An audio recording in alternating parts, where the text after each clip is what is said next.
Hi everybody, welcome back to Footprints of Freedom. Today's episode is about the African country of Ghana and their valiant efforts of decolonization. My name is Mary McGuire and I will be your host for today. Joining me are AP World historians Ilse Penunuri and Aolani Alarcon Contreras. Welcome. Thank you. Of course, so let's talk decolonization. What exactly was it? Well, decolonization was the process in which a former colony becomes independent. What exactly is a colony, Aolani? A colony is a country or a region under the political and/or economic control of world powers. Oh, so when you say world powers, are you referring to like the United States and Britain? Yes, exactly. Great, I'll start us off by going over some background information. Ghana originally grew wealthy through the trans-Saharan trade as the king of the empire had a gold monopoly. As Arabs moved into Egypt and northwest Africa, Ghana became even richer. But later on, the Portuguese began exporting Africans as slaves to North America. Between the 18th and the 19th century, huge powers across the globe began to industrialize. With the amount of industrialization going on, these nations needed more raw materials, such as coal, to keep their factories working and a ton of profit over mass production. The Berlin Conference allowed for Africa to be divided into colonies under control of European powers. In the early 1800s, Britain took control of the European trade ports on the Gold Coast and they expanded inwards. Ghana was then exploited by the British as they attempted to westernize African people. Ghana remained under colonial rule from 1821 to 1957. The British called the territory the Gold Coast Colony. The British colonizers tried to control everything from trade and transportation to religion and social structures.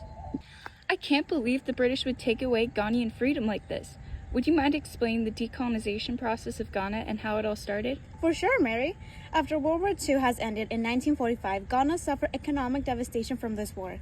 The involvement of the Gold Coast, modern-day Ghana, in World War II began with the declaration of war on Nazi Germany by the British Empire in September 1939.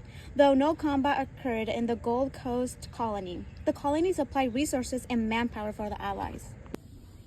During World War I, Ghana was promised independence by Great Britain if they had helped them out during the war. After World War II, Ghana became the first African nation to be fully decolonized, and its experiences would shape the independence movements of many other colonies. So basically what you were saying is that Ghana was the first African country to become an independent country. Ghana's independence in 1957. Oh, in 1957, which is most widely seen as the beginning of the African decolonization campaign. How did Ghana fight for decolonization from the British? Fundamentally, many imperatives triggered the decolonization of Ghana. These include the long tradition of anti-colonial protests and the relative economic prosperity of the country. Through gold, cocoa, and other raw materials. Exactly. Another cause was the absence of ethnic nationalism. Ideas would form modern nation-states and influence Ghanaian nationalism. Ghana demanded independence for continental unity and government. It was not a movement of liberation for Ghana alone, but for the whole of Africa. Right, because after World War I, the Mandate system granted control over much of Africa, which denied the people of the regions their right for self-determination. Mentioning strive for self-determination, were there any important leaders who shaped the independence movement? There is, and his name is Kwame Nkrumah, the first African-born Prime Minister of Ghana. He was a Ghanaian nationalist leader who led the Gold Coast strive for independence from Britain and presided over its emergence as the new nation of Ghana. People followed him as a leader because he sought independence, but not only for Ghana, but to inspire for the rest of Africa. People respected him as a great African leader. How did the Ghanaian people strive for independence by using violence or nonviolence?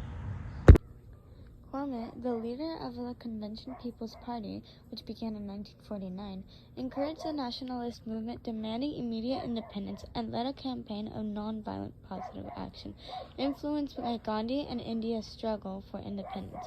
The CPP, Convention People's Party, called for immediate independence of the Gold Coast. The British Parliament passed the Ghana Independence Act, and the Queen approved it on February 7, 1957.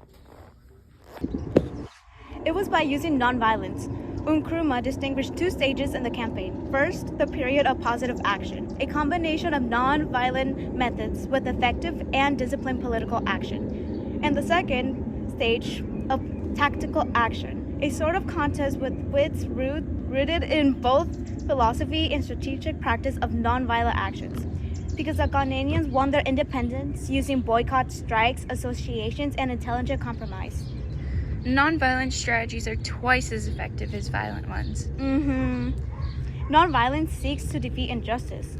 I noticed how Kwame wanted to help all the countries from Africa, but did any region or country help out Ghana? That is a very good question, Mary. I don't think that any country has helped since Ghana was the first country of the sub-Saharan to be independent and instead influenced other countries to strive for independence. That makes sense. How did Ghana celebrate independence? Ghana Independence Day is March 6, 1957. Every year they celebrate in 5 different ways. The first way they celebrate is they meet the father of Ghana, Kwame, who led the Ghana's independence campaign. The second way is to sing along to Ghana freedom music. It's the heartbeat of Ghana and is a big part of any celebration. The third way is they relive history through the lens of James Barner, who is a widely recognized as one of Ghana's pioneering photographers. And throughout the years, he has been there with his camera to witness the development of the nation. The fourth way is to feel the vibe with the Ghanaian slang, like vibe, which means a good feeling, chale and gi, which means friend, and big man, which is a term of address like dude. And the last way they celebrate is they meet the artists and visit galleries to discover the art scene, Ghana's contemporary art. Since the return to democracy, Ghana has held 8 general elections in which political power has alternated 3 times between their main 2 political parties, the National Democratic Congress and a New Patriotic Party. Ghana is now a thriving democracy where human rights are respected. That's awesome. I'm so glad they were able to bounce back from British oppression. Speaking of Britain, how is that relationship between the British and Ghana? It's actually been pretty great. They became trade partners and the relationship is growing stronger every day. Yes, and as of January 31st of this year, the UK-Ghana Business Council met for the 9th time, and the UK said that they could continue their commitment to strengthening trade, investment, and economic transformation in Ghana. In this meeting, they signed an MOU agreement that's also known as Memorandum of Understanding to help with the automotive industry, science and technology, animal studies and innovation in Ghana, and Ghana's voice that they would continue supporting the United Kingdom's International Development White Paper. So Ghana as a whole is thriving. Actually, similar to the US, Ghana is facing some economic challenges. They are currently in a debt crisis and are facing elevated inflation and pressure on public finances and debt sustainability. But with continued effort from Ghana and support from the British government, they are slowly climbing out of this. How do the people feel about all of this? The youth in Ghana are a little frustrated because they feel disconnected with the political process. But over time, as more people are educated, they're hoping that they can get more involved and the country can continue to thrive. That's fantastic. Well, listen, that's about all the time we have today, folks. Thank you so much for tuning in to Footprints of Freedom.